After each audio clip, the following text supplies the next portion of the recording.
우리는 기도자로 지음받았고 또 기도자로 부름받았음을, 이 부름받음은 구원을 통해서 분명히 확인되어졌죠.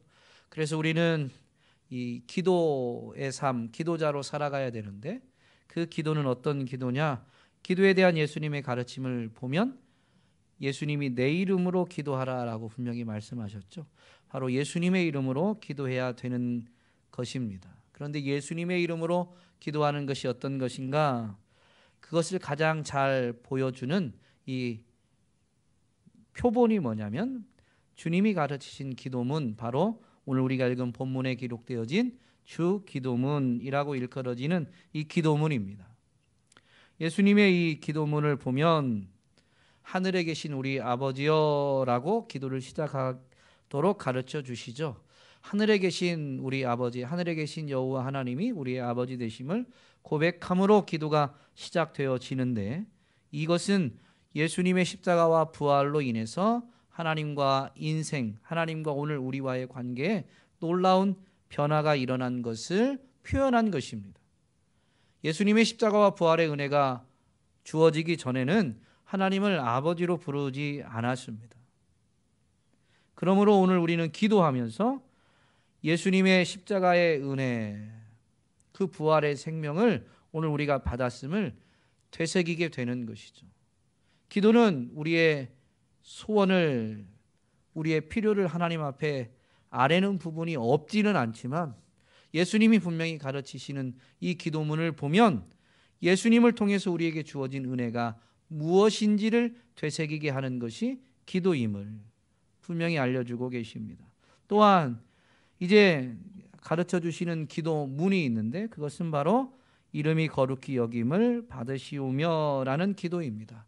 이 이름은 바로 우리가 처음 기도할 때 불렀던 그 하나님의 이름이죠. 아버지의 이름입니다. 이 이름은 그분의 성품과 모든 이 사역, 그분의 모든 것을 일컫는 것이죠. 하나님의 모든 사역을 되새겨 보면 하나님, 이 기도에 대해서 말씀을 들으니까 기도에 관련해서만 이 하나님의 이름을 생각해 보면 하나님은 우리를 기도자로 지으시고 기도자로 부르시고, 또한 우리가 기도할 수 있도록 먼저 우리를 부르시는, 우리에게 말씀하시는 분이고, 또한 우리가 기도할 수 있도록 우리의 이 마땅히 기도할 바를 알지 못하는 우리를 도우시는 성령님을 부어주신 분이 하나님이십니다. 그러므로 하나님의 이름이 거룩히 여김받는다라는 이 기도는 기도에 관련해서 보면 기도하는 것이 하나님의 이름을 거룩하게 여기는 것임을 우리는 지난주에 분명히 되새겨 보았습니다. 기도하지 않는 것은요, 지난주에 말씀 제목을 생각해 보면 지난주 말씀 제목이 뭐였죠?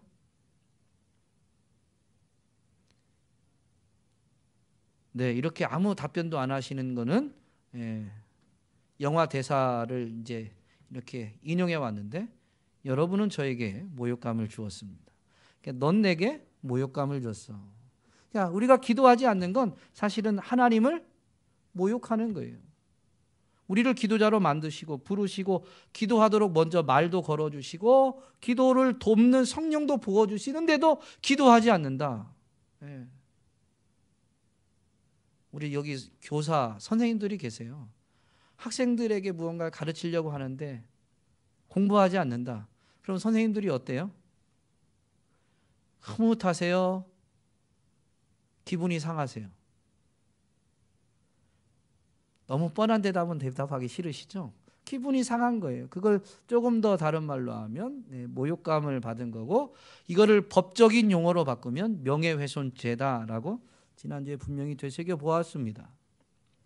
우리는 기도해야 되는데요, 이 주님이 가르치신 기도, 이어지는 기도문을 보면 이제 나라가 임하시오며 뜻이 이루어지이다라는 기도를 가르쳐 주시죠. 이 의미를 분명히 되새기면서 정말로 우리가 예수님의 이름으로 기도하는 것이 무엇인지를 기억하면서 암송 자체가 중요한 게 아니라 이 가르침의 의미를 되새겨서 그런 기도자로 살아갈 수 있게 되기를, 하나님께 영광을 돌리는 기도자가 될 수 있기를 간절히 소망합니다. 나라가 임하시오며라고 할 때 이 나라는 분명히 이 아버지의 나라, 바로 하나님의 나라입니다. 여러분, 성경에서 하나님의 나라가 무엇이라고 우리에게 가르쳐 주나요? 여러분은 하나님의 나라가 뭐라고 생각하십니까? 하나님의 통치가 곧 하나님의 나라입니다. 하나님의 나라는 하나님이 통치하는 곳인데요, 그 통치의 영역이 있어요. 그래서 그 통치가 미치는 영역까지가 하나님의 나라인 것이죠. 그래서 이 하나님의 나라를 구약 성경에서는 어떻게 보여주시냐면, 하나님이 백성들, 하나님이 통치를 받는 백성들과 함께 거하시는 것을 성막과 성전을 통해서 보여주시고, 그리고 그 통치가 어디까지 이른다라는 것을, 즉 통치의 영역을 땅으로 보여주신 것입니다. 그래서 이스라엘을 일컬어서 하나님의 나라라고 말할 때, 그 이스라엘은 이스라엘 백성을 포함한 이스라엘의 영토까지도 의미하는 것이죠. 이곳이 하나님의 나라인데요, 성경은 사실 구약에서도 그리고 신약에서도 이 하나님의 나라를 분명히 보여주고 있습니다. 에덴도 하나님 나라 관점에서 보면 이 에덴 동산 자체도 하나님의 나라인 것이죠. 아담을 하나님이 만드셔서 그 아담을 만드신 분이 하나님이심을, 그래서 아담은 하나님의 통치를 받아야 됨을 드러내신 곳이 에덴 동산입니다. 만드신 그를 에덴 동산에 두시면서 동산 중앙에 있는 나무의 열매를 먹지 말 것을, 그리고 나머지는 임의로 먹을 것을 분명히 말씀해 주셨죠. 이 말씀을 따라할 때 아담은 에덴 동산에서 주어진 모든 것을 누릴 수가 있는 것입니다. 이 말씀을 따라야 되는 것이 바로 하나님의 통치를 받는 것이고, 그것을 누리는 공간이 바로, 즉 하나님의 통치가 누려지는 하나님의 통치 영역이 에덴 동산이다라는 이 말로 표현된 것입니다. 인간이 죄를 짓게 되어지면, 즉 하나님의 통치를 거부하게 되면 어떻게 되나요? 그 하나님의 통치에서, 통치의 영역에서 쫓겨나게 돼요. 근데 이것이 구약에서는 그 땅에서 쫓겨나는 걸로 구체화되는 것이죠. 그래서 하나님의 말씀을 불순종한, 즉 하나님의 통치에 반역한 아담은 에덴 동산에서 쫓겨나게 된 것이고, 하나님이 택한 백성들, 그들이 하나님의 말씀에 불순종할 때 그들에게 주어졌던 가나안 땅에서 그들은 결국엔 쫓겨나게 된 것이죠. 이스라엘 백성이 가나안 땅에서 쫓겨난 것으로 구약 성경이 끝나는 것 같지만, 사실은 선지자를 통해서 하나님은 분명히 새 언약을 주시고 메시아를 통해서 하나님의 통치를 회복시키실 것을, 그래서 그들을 그 땅에서 쫓겨난 그들을 결국 돌이키실 것을 분명히 말씀하시는데요, 그 약속하신 메시아가 바로 예수 그리스도입니다. 근데 신약에서는 이 하나님의 나라가 바로 이 예수 그리스도를 통해서 이루어짐을, 즉 하나님의 통치는 예수 그리스도에 의해서 이루어지는 것임을 우리에게 가르쳐 줍니다. 이것은 신약에서 말하는 하나님의 나라는 그래서 어떤 영토로 나타나는 게 아니라 예수님이 계신 곳으로 구체화됩니다. 그래서 하나님의 나라가 여기 있다 저기 있다라고 말하는 게 아니라, 어떤 땅이다, 예루살렘이다, 사마리아다 이렇게 말하는 게 아니라요, 예수님이 계신 곳이 바로 하나님의 나라가 되는 것이죠. 그래서 예수님을 믿는 자들은 하나님이 여기 계시다라는 것을 알게 되어지고 그걸 증명하게 됩니다. 그래서 사도 바울은 교회에게 너희가 하나님의 성령이 거하시는 너희가 성전인 것을 알지 못하느냐라고 하면서, 하나님의 영, 성령이 분명히 거하시는, 예수님이 영으로 함께 하시는 그들이 성전이 되고 그들이 곧 하나님의 나라임을 분명히 가르쳐 준 것입니다. 하나님의 나라를 가르치시는 예수님은 여러 가지 비유로 가르치는데요, 이렇게 이 메시아, 즉 예수님이 그리스도다라는 이 복음이 전해지는 것으로 인해서 하나님의 나라는 확장되어지는 것이죠.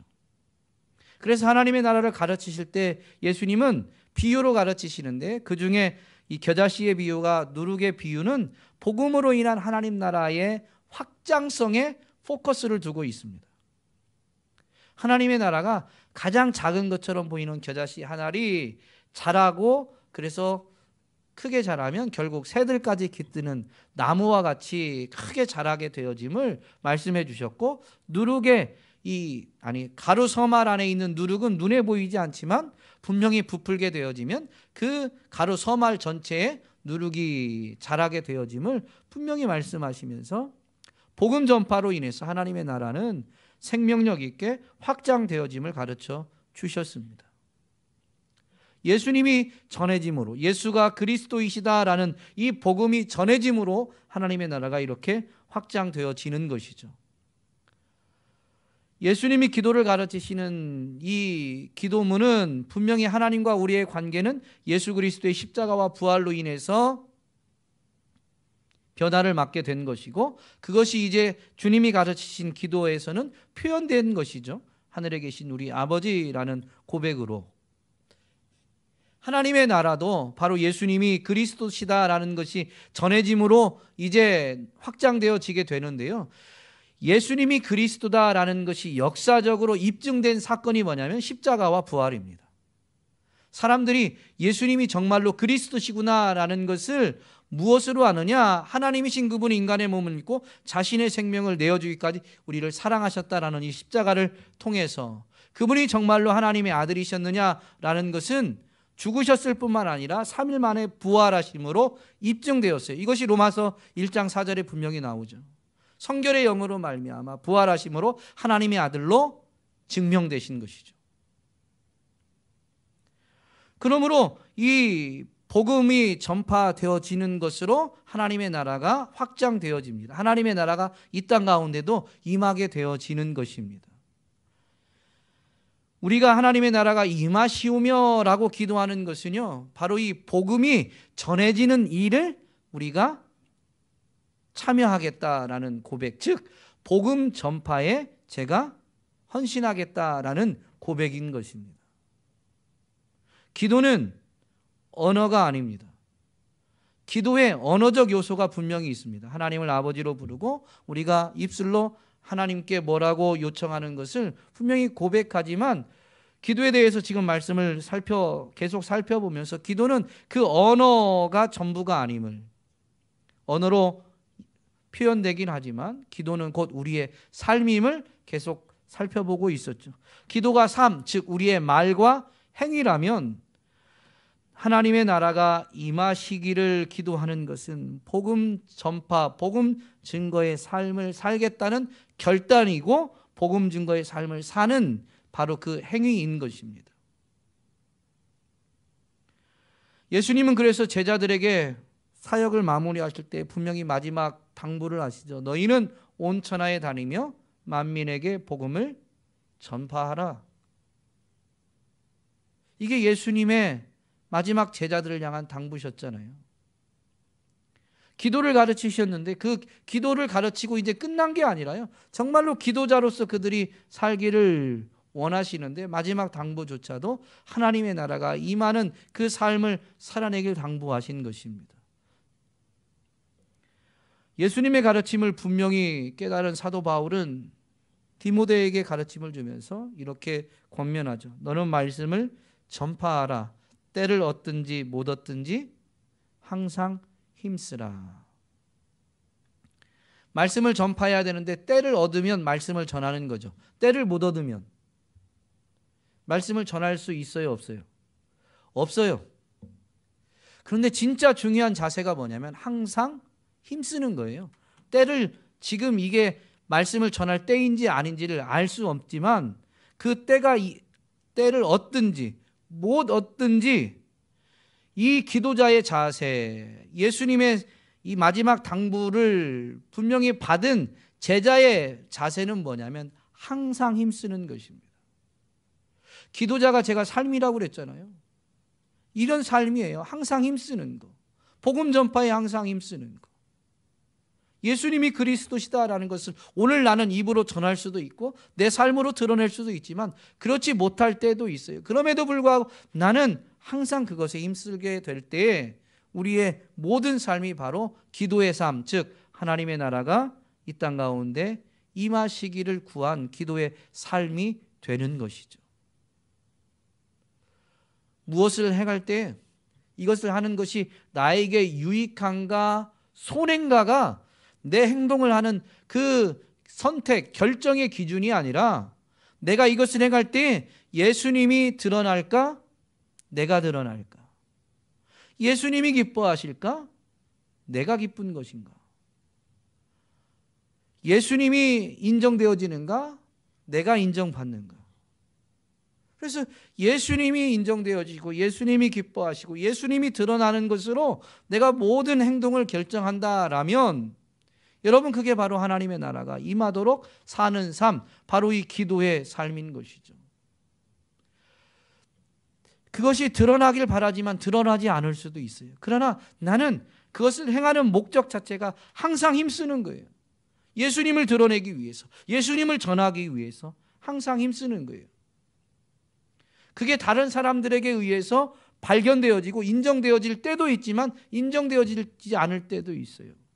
사람은 구체적인 언어로 전해줄 때 그 자리에서 그걸 깨닫게 되지만 우리의 행동으로 하면 눈치채지, 이해하지 못할 때도 많이 있죠.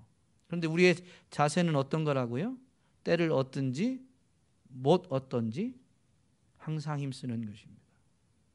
이것이 바로 나라가 임하시오며 라고 기도하는 기도의 진정한 의미인 것이죠. 예수님의 이름으로 기도하는 기도, 우리는 그 기도를 하는 기도자로 살아가야 되는데요. 기도에 대한 가르침을 다시 복기해 보면 예수님 안에서 우리가 기도자로서 살아야 될 기도의 삶은 어떤 거예요? 쉬지 말고 기도하는 것이죠. 나라가 임하시기를 어떻게 하라고요? 항상 힘쓰는 거예요. 기도가 그냥 언어가 전부였다면 여러분 직장 생활 안 하고 다 여기 와서 아침부터 밤까지, 아니 집에도 가지 말고 24시간 쉬지 말고 하늘에 계신 우리 아버지여라고 하나님을 부르며 기도해야 돼요. 언어가 기도의 전부라면. 근데 그게 아니라 삶이거든요. 항상 하나님의 나라가 이 땅 가운데 임하도록, 복음이 증거되도록 힘쓰는 그 삶이 바로 이 기도의 진정한 의미인 것입니다. 오늘 저와 여러분이 하나님의 나라가 임하시기를 기도하라라고 예수님이 예수님의 이름으로 기도하는 것을 분명히 가르쳐 주셨는데, 이것이 복음 증거를 위해서, 복음 전파를 위해서 항상 힘쓰는 것임을 기억하고 오늘도 저와 여러분이 바로 이러한 삶을 살아내기로 결단할 수 있기를 주님의 이름으로 부탁드립니다. 이어지는 기도는 뜻이 이루어지이다라는 이 기도인데요. 사실 이 기도는 나라가 임하시오며라는 기도의 또 다른 표현입니다. 하나님의 뜻이 이루어진다라는 것이 곧 하나님의 통치를 받는 것이니까 나라가 임하는 것과 크게 다르지 않습니다마는 이 뜻이 이루어지이다라는 부분을 분명히 되새겨 보면서 오늘 우리가 조금 더 담대해지고, 아니 조금 더 위험을 자초할 수 있기를 주님의 이름으로 권면드립니다. 왜냐하면 뜻이 이루어지이다라는 이 기도는 사실 목숨을 걸어야 되기 때문입니다. 오늘 말씀 제목을 목숨을 건 기도다라고 이렇게 잡았는데요.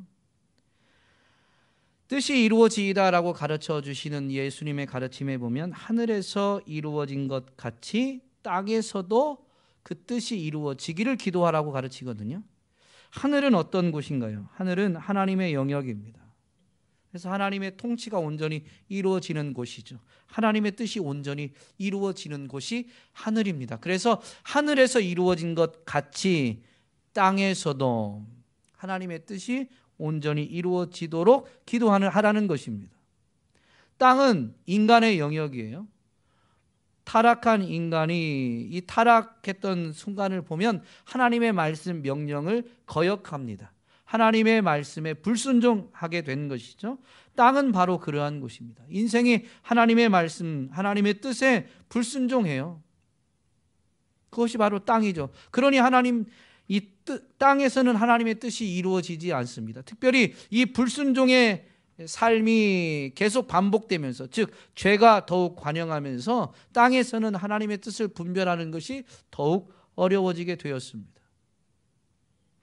이런 땅에서 하나님의 뜻이 이루어지도록 기도하려면 첫 번째 단계는 뭐가 돼야 될까요? 하나님의 뜻을 깨달아야 되죠. 하나님의 뜻이 뭔지도 모르고 하나님의 뜻이 이루어지기다라고 기도, 즉 제가 말씀드리잖아요. 기도가 언어가 아니고 삶이다. 그러니까 하나님의 뜻이 이루어지기다라는 이 기도는 먼저 그렇게 기도한 사람이 하나님의 뜻에 순종하는, 하나님의 뜻이 이루어지도록 순종의 삶을, 하나님의 뜻에 협력하는 삶을 살아야 되는 거예요. 그러면 하나님의 뜻이 무엇인지도 모른 채 말로만 하나님의 뜻이 이루어지길 원합니다라고 해놓고 하나님의 뜻과 상관없는 삶을 산다면 그게 기도자입니까? 기도의 삶이겠습니까?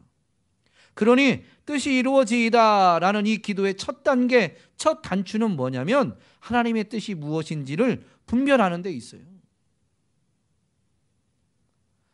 여러분, 하나님의 뜻을 어떻게 분별하세요?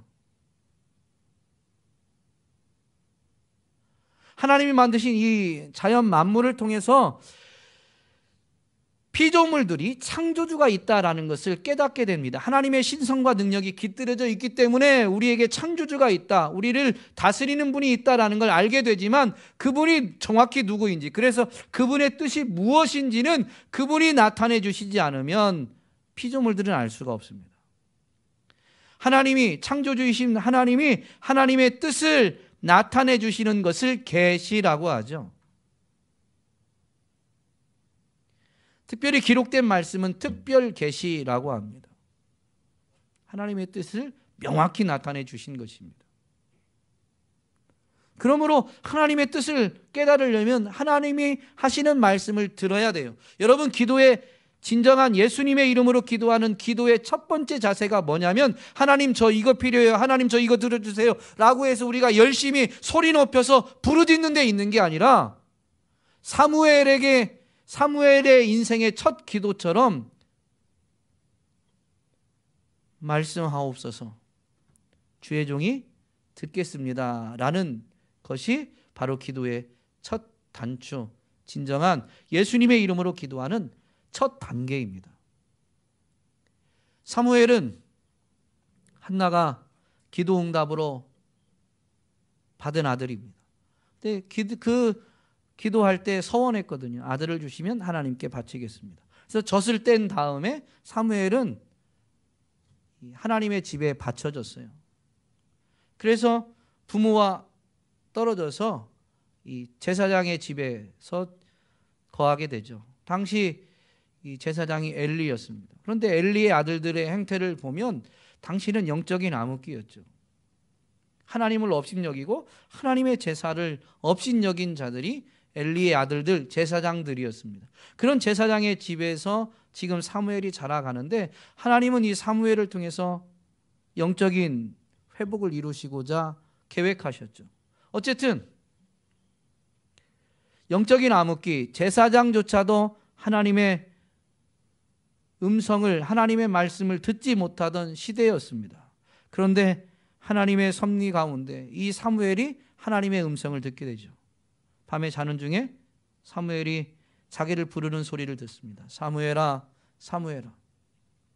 사무엘은 이전까지 자기도 하나님의 말씀을 들어본 적도 없고 자기가 지켜본 제사장들의 자세도 하나님의 말씀을 듣고 하나님 앞에 주여 말씀하옵소서 주의 종이 듣겠습니다 라는 태도를 본 적도 없어요. 그러다 보니까 사무엘아 사무엘아 선명하게 자기를 부르는 소리는 듣긴 했는데 그것이 정말로 하나님이 부르신다라는 것을 상상도 못한 거죠. 그러니까 사무엘이 어떻게 자세를 취합니까? 엘리 제사장이 부르는 줄 알고 그 밤에 엘리에게 찾아갑니다. 부르셨습니까? 엘리 제사장이 뭐라고 답변합니까? 난 널 부른 적이 없다. 가 자라. 그렇게 반복하죠. 두세 번. 그러고 나서야 엘리가 깨닫게 됩니다. 자기는 부른 적이 없고 사무엘은 계속 누가 불러서 찾아오니까 하나님이 불렀다라는 걸 깨닫게 되고 또 누가 너를 부르면 말씀하옵소서 주의 종이 듣겠나이다 라고 대답해라, 기도해라 라는 것입니다. 그래서 다시 사무엘아 사무엘아 라고 부르는 음성이 듣게 되자 사무엘이 그 음성 앞에서 무릎 꿇고 그렇게 가르쳐 준 대로 주여 말씀하옵소서 주의 종이 듣겠나이다 라고 기도하게 되고 그는 하나님의 뜻을 깨닫게 되는 것이죠. 여러분, 하나님의 뜻을 깨닫는 첫 번째 자세, 그래서 하나님의 뜻이 이 땅 가운데 이루어지도록 기도자의 삶을 사는 그 자세, 삶의 시작이 뭐냐면 주여 말씀하옵소서 주의 종이 듣겠나이다입니다.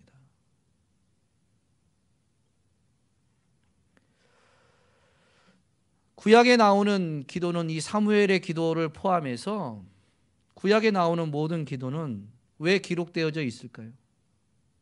예수님이 이렇게 가장 이상적인 기도문을 가르쳐 주셨는데 구약의 인물들이 기도하는 기도를 왜 기록해 놓았을까요? 구약에 있는 모든 기도도 예수님의 이름으로 기도하는 것입니다. 그들이 예수 이름으로라는 이 문장, 어구를 사용한 건 아니지만 그들의 기도도 예수님의 이름으로 기도하는, 즉 주 기도문과 주님이 가르치신 기도와 다르지 않아요. 그래서 구약에 있었던 그 믿음의 선조들의 그 기도문이 오늘 우리에게도 교훈이 되고 유익하기 때문에 기록되어져 있는 것입니다. 아니, 예수님이 가르치신 이 기도의 의미를 개별적으로 그리고 더 풍성하게 되새겨볼 수 있는 기도문들이기 때문에 오늘 기록되어져서 우리에게 전해진 것이죠. 구약에 있는 기도문 중에 가장 대표적인 기도문이 바로 다윗의 기도문일 것입니다. 다윗의 기도문이 기록된 것은 다윗이 성전 건축할 마음을 품었는데 그것이 하나님이 기뻐하시지만 그러나 피를 많이 흘려서 성전 건축은 금지하시게 되죠. 그러나 그 마음을 기뻐하시는 하나님이 다윗에게 언약을 주십니다. 다윗의 나라를 견고해서 그의 나라가 영원히 서게 될 것을 하나님이 약속해 주십니다. 그 약속은 하나님이 나단 선지자를 통해서 주어진 말씀이에요. 그 말씀이 주어지자 다윗이 그 말씀을 붙들고 기도하게 됩니다. 정말로 이 나라를 견고하게 해주시고 약속하신 대로 저의 아들이 하나님의 성전을 지켜 해주시고 그래서 그의 나라가 더 견고해지며 이 나라가 영원히 서게 해달라라고 기도하게 됩니다. 약속을 그대로 붙들고 기도해요. 이렇게 기도하는 다윗이 그 기도문 중간에 이런 고백을 하게 됩니다. 사무엘하 7장에 있는데요. 주의 종이 이 기도로 주께 간구할 마음이 생겼나이다. 다윗은 어떤 신앙의 자세를 갖고 있었냐면 자기를 왕으로 삼으신 분이 하나님이심을, 자기가 왕이 되어서 나라를 통치하지만 그 통치가 온전히 이루어지게 해주시는 분이 하나님이심을, 그래서 이 나라는 자신이 주인이 아니라 하나님이 주인임을 알고 고백한 사람이 다윗입니다. 그래서 하나님의 나라를 이 땅 가운데 보여주었던 그 이스라엘의 역사에서 가장 이상적인 왕으로 다윗 왕이 꼽히는 거예요. 이렇게 이 나라가 하나님의 나라임을, 하나님이 진정한 왕이심을 알고 있는 다윗, 그리고 자신은 유한한 존재임을, 다윗의 고백들을 보면 자신의 행동 자체가 문제가 아니라 모태부터 죄악 중에 태어났던 불완전한 존재, 연약한 존재임을 분명히 인정하고 고백하는 자였거든요. 그런 사람이 어떻게 그 나라가 영원히 견고하고 하나님이 금하셨던 일들을 이룰 수 있다라고 생각할 수 있겠습니까? 근데 하나님의 약속이 있기 때문에 그런 걸 생각할 수 있게 된 거예요. 그래서 이렇게 기도하면서 이 고백을 한 겁니다. 주의 종이 이 기도로 주께 간구할 마음이 생겼나이다. 여러분, 하나님의 뜻을 깨닫게 되어지면요, 사람이 생각하지 못했던 기도를 할 수 있게 되어지는 것이죠. 하나님의 나라는 우리가 꿈꾸지 않아서 문제지, 꿈을 꾸고 그게 하나님의 뜻이 분명함을 깨닫게 되어지면 하나님의 나라는 우리가 생각한 것보다, 기대하는 것보다 언제나 더 크고 놀랍습니다. 그래서 예레미야 선지자가 기도에 대해서 하나님의 말씀을 가르쳐 주실 때 이를 행하시는 여호와 그 일을 지어 성취하는 여호와 그의 이름을 여호와라는 자가 이같이 이루노라. 너는 내게 부르짖으라 내가 내게 응답하겠고 네가 알지 못하는 크고 은밀한 일을 너에게 보이리라. 이게 하나님의 약속 아닙니까? 이 일을 계획하시고 그 일을 성취하시는 분이 하나님이십니다. 하나님의 뜻을 계시하시어서 그 계시하신 뜻에 따라서 기도하게 하고 그 기도를 들으시고 하나님의 뜻을 그와 협력해서 결국 이루시는 분이 하나님이시다라는 고백이 앞에 있는 고백입니다. 그러면서 하나님의 택한 자들, 하나님의 택하심을 받은 하나님의 백성들에게 너는 내게 부르짖으라고 하나님의 말씀을 대언하면서 하나님의 뜻을 따라 기도하게 되어질 때 그 응답이 어떤 것인지를 가르쳐 주잖아요. 네가 알지 못하는 크고 은밀한 일을 보일 것이다. 하나님이 보여주면 그 기도한 사람은, 그래서 기도한 대로 순종해 산 삶을 산 사람은 보게 되는 거예요. 뭘 보게 돼요? 크고 은밀함을. 이 은밀하다라는 것은 영어 번역본에 보면 unsearchable입니다. 찾아볼 수 없는, 지금까지 드러났던, 지금까지 나타났던 역사 중에서 찾아볼 수 없는 것, 그게 크다, 은밀하다라는 의미인 것이죠. 이전엔 볼 수 없었던 그런 놀라운 일을 보게 될 것이다 라는 의미예요.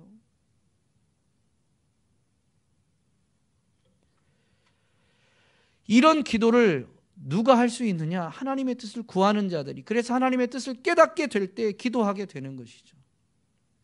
내 수준에서, 내 지혜로, 내 힘으로 꿈꿀 수 없는 것들이 꿈꿔지게 되는 거예요. 바라볼 수 없는 것들을 바라보게 되는 거예요. 이것이 내가 그냥 큰 꿈을 꾼다고 계획을 삼는다고 되는 게 아니라요, 하나님의 뜻을 구하다 보면 결국엔 그 뜻을 깨닫게 되어지고 그 뜻이 이루어지는 것을 체험하면서 하나님의 뜻을 지속적으로 구하다 보면 그 하나님의 뜻이 반드시 이루어지니까 자신의 한계를 정하지 않아요. 아니, 자신이 그 하나님의 뜻을 결코 제한하지 않게 되는 것이죠. 다윗의 약속을 솔로몬도 알게 됩니다. 그래서 솔로몬은 성전 건축을 하게 되고 성전을 봉헌하고 나서 기도하게 되는데요. 이 솔로몬의 성전 봉헌 기도가 구약에 기록된 기도문 중에서는 가장 깁니다. 그런데 그 기도문에 보면 이런 고백이 있어요. 이제 다윗을 위하여 그 하신 말씀을 지키시옵소서. 다윗의 아들인 솔로몬이 성전을 지켜야 될 것이다 라는 게 이미 이루어졌지만 그 나라가 견고하게 되어지고 그리고 영원히 서게 될 것이다 라는 것은 이제 하나님이 지키실 것이죠. 약속하신 것이 이루어지면 약속하신 것을 이루실 것도 알고 있음에도 불구하고 기도하는 거예요. 주의 이제 다윗을 위하여 그 하신 말씀을 지키시옵소서. 그런즉 이스라엘의 하나님이여 원하건대 주는 주의 종 내 아버지 다윗에게 하신 말씀이 확실하게 하옵소서. 이루어 달라라는 것이죠. 그러면서 이제 이 성전을 향해서 하나님의 백성들이 기도하면, 전쟁이 일어나서 포로로 끌려가서 그 포로된 곳에서 이 성전을 향하여 기도하면 여러 가지 조건들을 달면서 상황들을 예시로 들면서 기도하면 주는 계신 곳 하늘에서 들으시고 응답해 주옵소서. 그 응답하심은 구원하심이죠. 하나님이 약속하신 대로 이 성전에 대한 약속 그리고 그 왕조에 대한 약속을 분명히 이루어 주시기를 반복적으로 기도합니다. 주는 계신 곳 하늘에서 들으시고 응답하여 주옵소서. 응답하여 주옵소서. 모든 상황에서도 이렇게 한다면 하나님 들으시고 응답해 주십시오라고 기도하게 됩니다. 여러분, 하나님의 응답을 당당하게 요구할 수 있는 이 담대함이 어디에서 오느냐? 이게 하나님의 뜻에 합당할 때, 하나님이 주신 말씀에 근거할 때에는 담대한 거예요. 내 욕심이 끼어 있다면 기도하다가도 응답이 더디되면 어떻게 돼요? 여러분, 그런 체험 안 해보셨어요? 내 욕심이 끼어들면요, 기도가 오래 지속되지 않아요. 우리는 불완전하기 때문에 하나님의 뜻을 따라서 기도해야 되지만 우리의 연약함을 그래서 성령님이 도우시거든요. 우리는 그 하나님의 뜻을 온전히 분별하지 못하고 하나님의 뜻대로 기도하지 못할 때가 많이 있어요. 근데 이것이 응답이 더디면요, 우리는 담대함이 줄어요. 아, 뭔가 잘못됐나? 내가 잘못 구했나? 이렇게 이제 우리 자신을 돌아보게 되죠. 그런데 하나님의 뜻이 분명하다라고 하면요, 응답이 더뎌도 계속 기도하게 되어 있어요. 왜요? 때와 기한은 내가 알지 못하지만 한 가지 분명한 게 아는 게 있어요. 하나님의 뜻은 반드시 이루어진다라는 것이죠. 그래서 상황이 어떠하든 조건이 어떠하든 야, 이런 일이 일어날 수 있나? 그런 거에 개의치 않아요. 하나님 뜻대로 행하시옵소서. 하나님의 뜻이 이루어집니다. 솔로몬은 그래서 담대하게 기도하는 것이죠. 주여 하늘에서 들으시고 응답해 주십시오. 하나님의 뜻이 이루어지기를 기도한 또 대표적인 사람이 있는데 바로 모세입니다. 교회가 말씀 묵상을 훈련하면서 매일 성경으로 이렇게 말씀 묵상하자고 진행하고 있는데요. 지난주 매일 성경에서 말씀 묵상한 이 부분이 출애굽기입니다. 지난주에 특별히 출애굽기 32장에 기록되어진 금송아지 사건도 말씀 묵상을 하는 시간들이 있었는데요. 모세가 이스라엘 백성과 하나님과의 언약식을 치르고 나서 이제 다시 하나님의 부르심을 따라서 시내산에 올라가게 되죠. 거기서 40일을 머물게 되다 보니까 산 아래에 있던 이스라엘 백성들이 불안과 두려움에 휩싸여서 아론에게 찾아가서 우리를 위하여 우리를 인도할 신을 만들어 달라. 그래서 금송아지를 만들고 이제 그 금송아지를 숭배하게 되죠. 거기서 제사하고 잔치하게 됩니다. 하나님이 산 위에서 모세와 함께 계시다가 모세에게 말씀하시죠. 산 아래 백성들이 타락했다. 너는 내려가 보아라. 그런데 이 말씀 묵상하는 부분을 제가 이제 밴드에 글을 올렸는데요. 어쨌든 한번 참고하시면 되겠습니다만은 하나님이 그 이스라엘 백성들이 하나님의 백성인데 하나님 백성이라고 안 하고 모세에게 말씀하시면서 너의 백성이 타락했다. 얼른 내려가 봐라 라고 합니다. 그 말씀을 듣고 모세가 바로 뛰어내려간 게 아니라요, 그 자리에서 기도합니다. 왜냐하면 하나님이 모세에게 너의 백성이 타락했다라고 하면서 그들의 그 타락함이 무엇인지를 말씀하시고 그래서 목이 곧은 그들을 하나님이 쓸어버리시고 모세를 통해서 새로운 민족을 만드실 것을 말씀하십니다.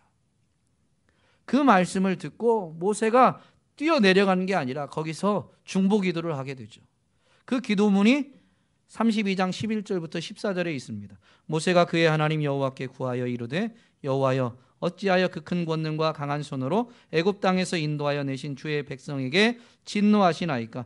아니 그들이 죄를 졌기 때문에 진노하시는 건데 왜 진노하시냐고 이렇게 질문하게 되죠. 그러면서 이런 기도를 이어서 합니다. 어찌하여 애굽 사람들이 이르기를 여호와가 자기 백성을 산에서 죽이고 지면에서 진멸하려는 악한 의도로 인도하여 내었다고 말하게 하시려 하나이까? 그러니까 애굽 사람들이 볼 때는 애굽에 10가지 재앙을 내리시고 홍해를 가르시면서 이스라엘 백성들을 애굽에서 인도하여 냈거든요. 그런데 결국 광야를 통과해서 시내산에 가더니 시내산에서 싹 죽이더라 라고 말하게 될 거거든요.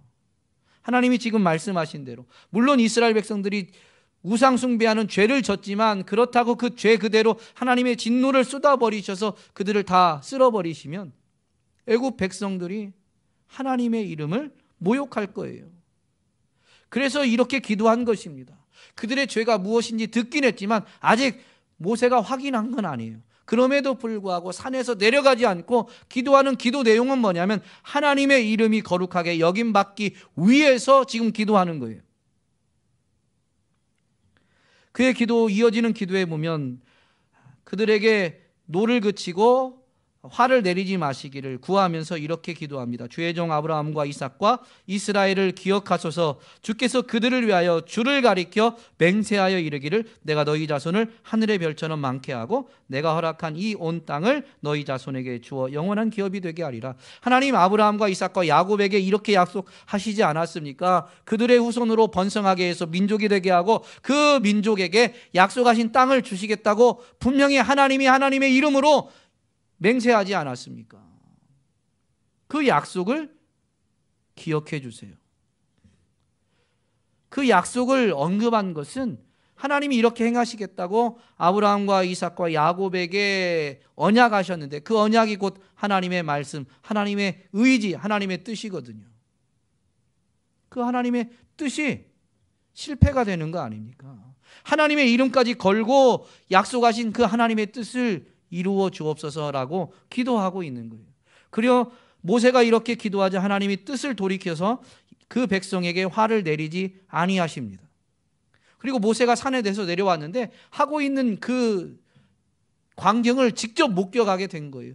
그래서 막 의분에 사로잡혀서 하나님께 받은 돌판을 던지고 그리고 그 백성들을 책망하면서 하나님 편에 설 자들 나오라. 그러니까 레위인들이 모세 앞에 나오게 됩니다. 그리고 그들에게 칼을 들라고 명령하고 범죄한 그들을 무차별하게 칼로 치라고 하죠.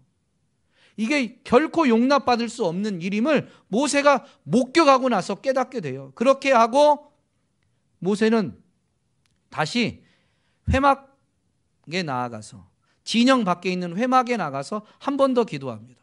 그 기도 내용이 31절 32절에 있어요. 모세가 여호와께로 다시 나아가 여짜오되 슬퍼도소이다. 이 백성이 자기들을 위하여 금신을 만들어 싸우니 큰 죄를 범하였나이다. 실상을 본 거예요. 그러면서 이런 기도하죠. 그러나 이제 그들의 죄를 사하시옵소서. 그렇지 아니하시오면 원하건대 주께서 기록하신 책에서 내 이름을 지워버려 주옵소서. 그들을 용서해 달라는 것은 그들이 용서받을 만해서가 아니에요.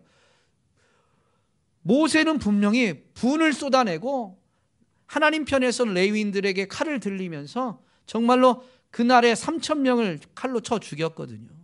용서받을 수 있는 일이 아니라는 것을 본인이 더 잘 알아요. 그럼에도 불구하고 하나님 앞에서 나아가서 기도하는 그의 기도는 하나님의 뜻이 이루어지길 기도하는데 용납받을 수 없는 자들이 용납받아야만 하나님의 뜻이 이루어지다 보니까 모세가 어떻게 기도하는 것입니까? 주의 기록하신 책에서 내 이름이 지워지더라도 이 백성을 용서해 주세요라고 자기 생명을 걸고 기도하는 거예요.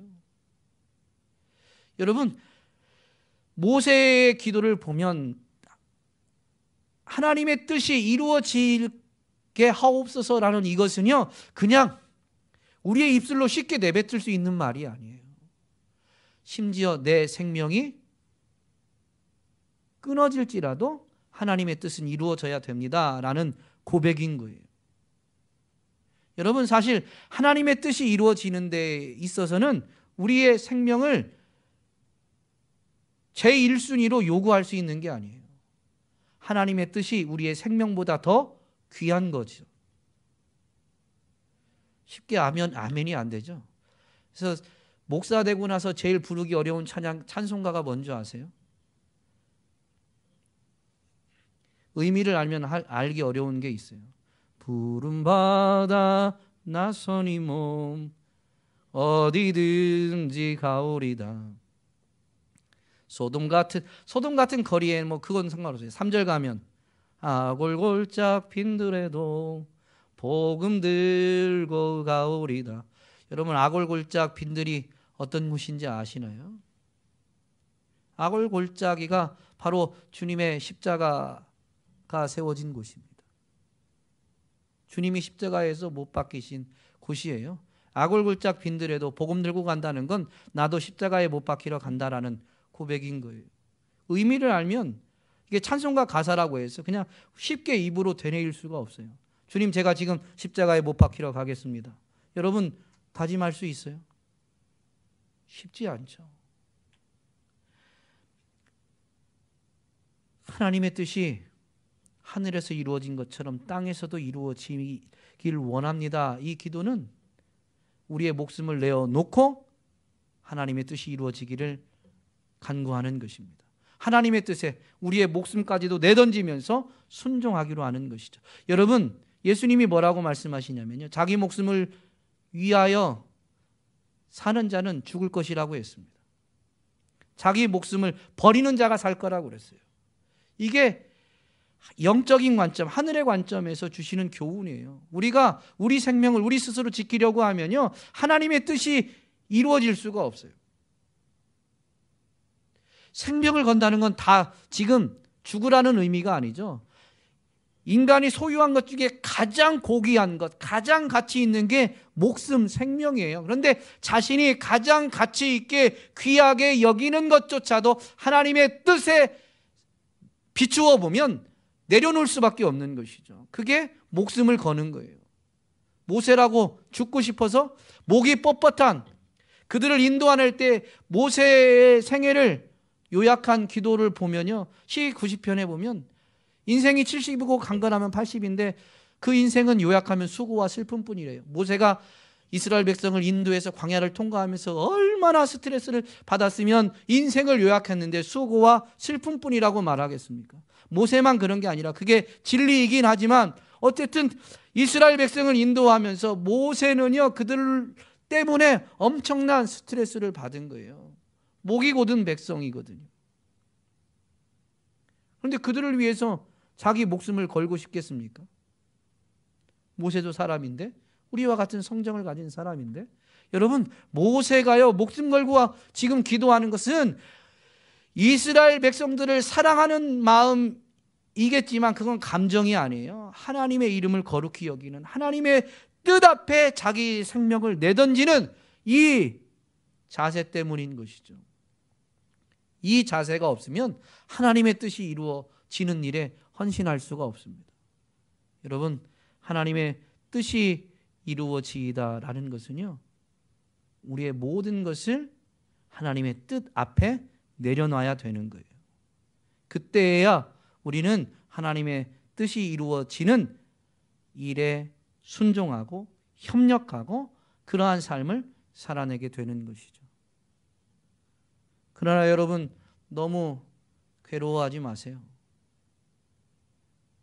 생명을 던지는 것 같지만 결국엔 우리의 목숨을 버리는 것 같지만 그런 사람이 생명을 얻습니다. 그런 사람이 하나님의 선하심과 인자하심을 맛보게 됩니다. 하나님의 나라의 아름다움을 그때에야 맛보게 되는 거예요. 목숨을 걸라니까 갑자기 분위기가 막 처지는데요, 부담이 돼도 예수님의 이름으로 기도하는 것은, 기도자의 삶은 목숨을 거는 것입니다. 거기에 모든 가치를 두고 우리의 모든 것을 하나님의 뜻 앞에 내 던지는 것이죠. 그리고 하나님의 뜻이 우리의 삶에 이 땅 가운데 이루어지게 될 때 우리는 하나님의 위대하심을, 하나님의 아름다우심을, 하나님의 선하심을 진정 맛보아 알게 되는 것이고, 우리는 그것을 삶과 입술로 분명히 증거할 수 있게 될 줄로 믿습니다.